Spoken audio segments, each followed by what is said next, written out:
What's up guys, it's DarkArmedDuelist and today doing a Kashtira deck profile. So I'm really excited to do this one for you guys because Kashtira is one of my favorite decks of all time and it's super fun to be able to play to just control the board with all of your awesome Kashtira monsters and make some insane rank 7 plays. So without further ado, don't forget to like, comment, subscribe, hit the bell there so you can become part of the notification squad, and definitely check out the Patreon in the description below for all those awesome rewards. So without further ado, let's go ahead and get straight on into this. So first off, we're going to be playing 3 copies of Kashtira Unicorn. Kashtira Unicorn is the best starter in the entire deck that has the ability to control no monsters. You can special summon this card in your hand, and during your main phase, you can actually add a Kashtira spell from your deck to your hand. And when this card declares an attack or your opponent activates a monster effect, you can actually look at your opponent's X check, and if you do, banish one monster from it face down, which is a really cool effect to instantly deal with a boss monster without it even getting summoned. We then play 3 copies of Fenrir. Fenrir is insane as a 3-of in the build because this card can instantly special summon itself to your side of the field. You can search additional Kashtira monsters from your deck to your hand during your turn, and also is insane because it helps you spot remove cards off the field. We then play 3 copies of Riseheart. Riseheart is definitely a 3-of in the build as well, because this card is just an insane extender in the build, and if you control a Kashtira monster, you can special summon this card in the hand. Also, you cannot special summon monsters from the X deck for the rest turn, except XZ monsters, but during your main phase. If this card was normally special summoned this turn, you can actually banish a Kashtira card from your deck, and then banish the top 3 cards of your opponent's deck face down, and if you banish any, this card level it becomes 7, making it super easy to make rank 7 plays, which is absolutely insane. And a cool thing about this card is you can even use it as a utility card to be able to banish cards you want to summon off Kashtira Birth, which is really cool to be able to do. We then play a single copy of the Scareclaw Kashtira. This card is really good as a 1-of in the build because during this main phase, quick effect, you can actually special summon this card in the hand. If you do, you banish a Kashtira card from your hand or graveyard. And also, this card is an absolutely broken effect that this card can attack while in face of defense position, and if it does, it applies its defense points as for the damage calculation. And if your Kashtira monster battles an opponent's monster, that opponent's monster's effects are negated until the end of the turn, which is an insane effect that comes up all the time. That's an absolutely broken ability to basically just stop your opponent's effects when your Kashtira monsters battle. We then play a single copy of Kashtira Ogre. Kashtira Ogre is really good as a 1-of in the build, just as an extender in this deck, because if you control no monsters, you can special summon this card in the hand. It searches out your Kashtira traps from your deck to your hand, and also it has a pretty cool ability that you can actually excavate the top 5 cards of your opponent's deck and banish one excavated card face down and place the rest on top of the deck in the same order that you excavated them, which is a really interesting effect if your opponent activates a monster effect or this card attacks, which is really cool. We then play 3 copies of Shifter. Shifter is absolutely insane. It's still a really good card overall in the format to basically just stop rogue decks, and it's a really powerful card overall to basically just shut down the graveyard. We then play 3 copies of Ash Blossom. Ash Blossom is definitely a 3-of in the build just to basically stop your opponent from touching the deck. We then play 3 copies of Effect Veiler. Effect Veiler is really good as well to basically just stop your opponent's monster effects. We then play 3 copies of Droll and Lockbird. Droll and Lockbird is broken in this build to basically just use this card to stop your opponent from touching the deck for the rest of the turn. So, that's it for the monsters, guys. Let's get in to the spells.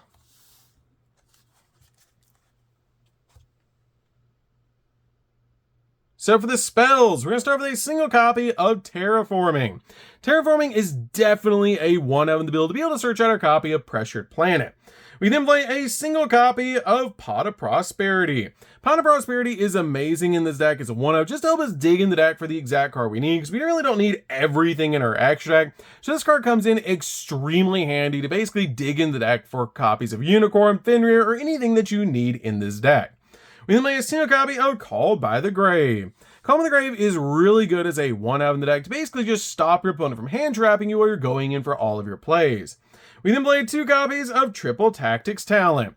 Triple Tactics Talent is really good in this deck as a 2-of to basically just let you draw 2 cards, take control of an opponent's monster, or look at your opponent's hand and choose a card from it and shuffle it in the deck, which is just absolutely insane to be able to do.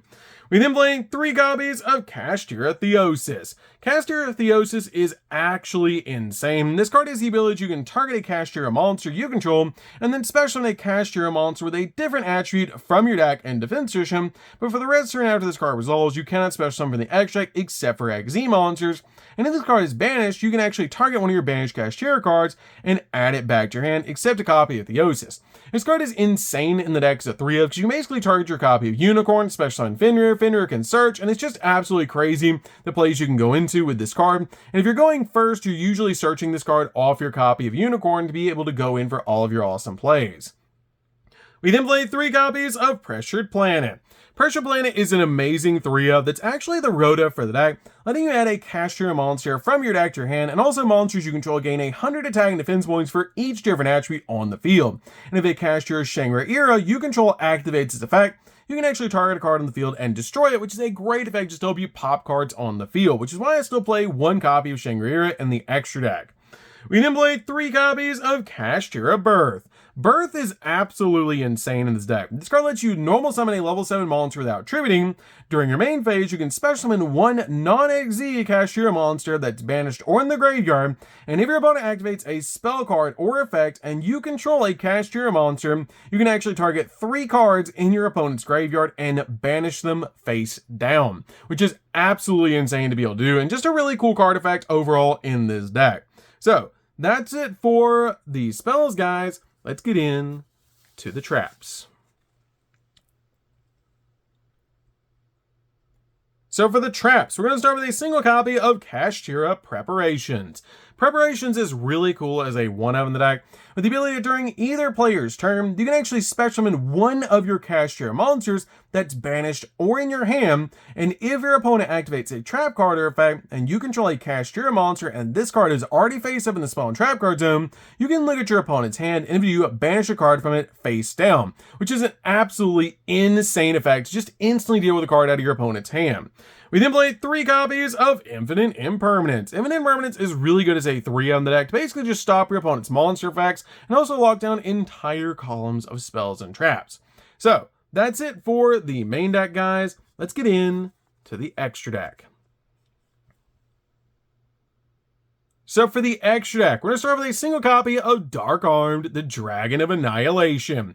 This card is insane in the deck as a 1-of to basically just help you pop cards on the field and banish cards out of the graveyard. It can't attack for the rest of the turn after you activate its effect, but you can attack first with this card and then during the main phase to pop cards, which is absolutely insane. But it's so cool to actually be able to play a Dark Armed Dragon in this deck.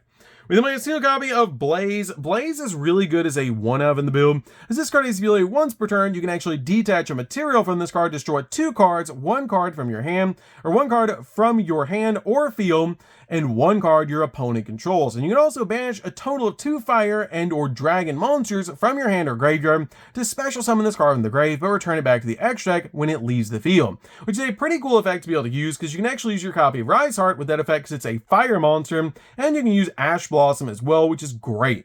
We then play a single copy of Flare Metal. Flare Metal is for time in this deck, which basically every time your opponent breathes, they're going to take 500 points of damage, which is really cool for this card to be able to do. It's one of my favorite XZs in the entire game besides Dark Arm, and this card is really good because every time your opponent activates a card effect, they take 500 points of damage. We then made a single copy of Big Eye. Big Eye is great because it lets you take control of your opponent's monsters, which is awesome. We made a single copy of Dracosac. Dracosac's great because it generates us 2 tokens, which leads us into our Link monsters we play. And this card is really good in the deck overall because it also can pop cards, which is just really insane. So you can detach a material from this card and then special summon 2 Mecha Phantom Beast tokens that are level 3 wind machine monsters with 0 attack and 0 defense. And while you control a token, this card cannot be destroyed by battle or by card effect. And once per turn, you contribute a Mega Phantom Beast monster and then target a card on the field and destroy that target, which will actually help you out basically floodgate cards by using this card as the tribute. We then play a single copy of Shangri-La. Shangri-La is really good as a 1-of in the build, just to be able to work with our copy of Pressure Planet. It doesn't come up as often to be able to zone lock now that Rise Heart is banned, which is unfortunate for this deck, but it is, I guess, needed for the format. But this card is really insane for this deck to basically just instantly special summon a Kashtira during the standby phase, and it's just a really good 1-of overall in the build. We then play a single copy of AA Zeus. Zeus is really good at helping us board wipe the field. It's just a fantastic card overall. We then made a single copy of Typhon. Typhon's really good in this deck and comes up a lot in the deck, but something you do have to watch out for with Typhon is if you have your field spell on the field, this card is a skill drain for 3,000 or higher attack point monsters. So if you summon Typhon and you have your field spell, it will negate itself, which is really insane. And it basically just comes out as a 3,000 monster on your side of the field, which is a little bit unfortunate. So watch out for it with your field spell on the field, but it is a bounce if you don't have the field spell, which is really, really good.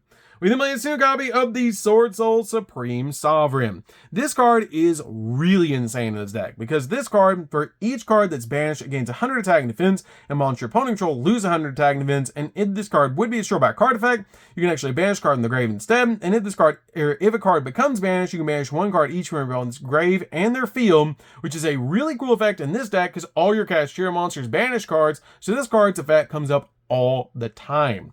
We then made a single copy of Access Code. Access Code's great as a one-up in the deck to basically just help you pop cards on the field. Plus it comes out absolutely massive. One copy of Heat Soul. Heat Soul is great because it's basically a pot of greed on legs, letting you draw a card every single turn by paying 1,000. And it's really cool in the deck as a one-up. We then made a single copy of SP. SP's awesome in the deck as a one-up because it's basically a double interruption. One copy of G-Golem Crystal Heart. G-Golem Crystal Heart's insane in the deck because it helps you bring back your copies of your Link Spiders so you can climb into Heat Soul.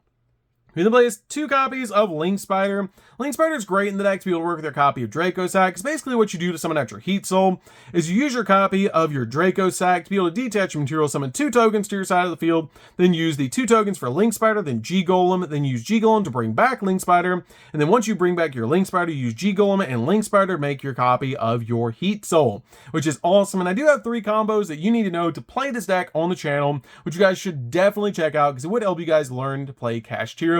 It's one of my favorite decks in the entire game, and it's such a fun deck to be able to play.